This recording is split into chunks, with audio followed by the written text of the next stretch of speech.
तिला आत्महत्येस प्रवृत्त केलं आणि ते करणारे गुन्हेगार जे आहे ते पोलीस खात्याचे. दुसरी घटना मुंबईच्या रस्त्यावर घडली. एका मुलीवर, युवतीवर सपासप वार करून तिची हत्या केली. ठीक आहे, हल्लेखोराने आत्महत्या केली हा पुढला प्रश्न. पण मुंबईच्या रस्त्यावर सपासप वार करून एका मुलीची हत्या झाली. अशा घटना महाराष्ट्राच्या कानाकोपऱ्यामध्ये सातत्याने घडताना दिसतात.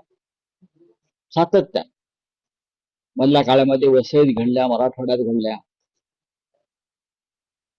आणि अत्यंत असंवेदनशील पद्धतीने गृह खात्याचा कारभार सुरू.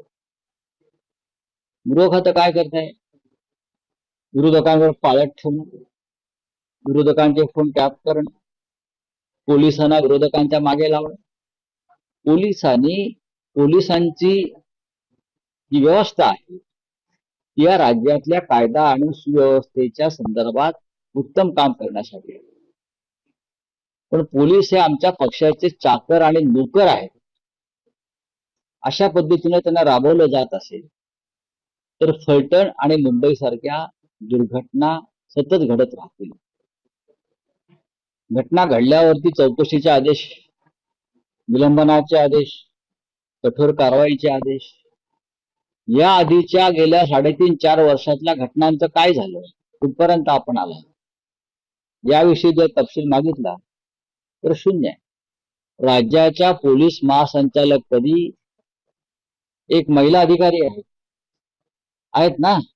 राज्याच्या पोलीस महासंचालक पदावरती एक महिला अधिकारी आहे आणि देवेंद्र फडणवीस त्यांना सातत्यानं एक्सटेन्शन देत आहेत, कारण त्या कार्यक्षम असाव्यात असं त्यांना वाटतंय. तरीही जर महिला सुरक्षित नसतील आणि महिलांच्या हत्या आणि खून आणि आत्महत्या होत असतील तर मला असं वाटतं की आता भारतीय जनता पक्षातल्या त्या महान सगळ्या महिला नेत्या कुठे गेल्या?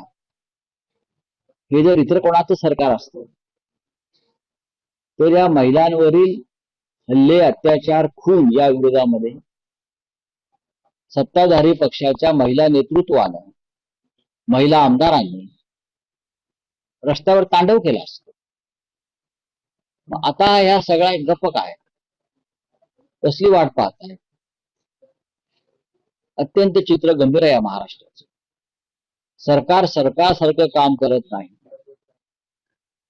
सरकारची प्रशासनावर पकड नाही. गृह खातं अजगराप्रमाणे निश्चित पडलेलं आहे. अशा पद्धतीत या राज्यातील महिला असतील, तरुण असतील, वृद्ध असतील, त्यांची सुरक्षा वाऱ्यावर. आता isakal.com आहे देशातील नंबर 1 ची मराठी न्यूज वेबसाईट.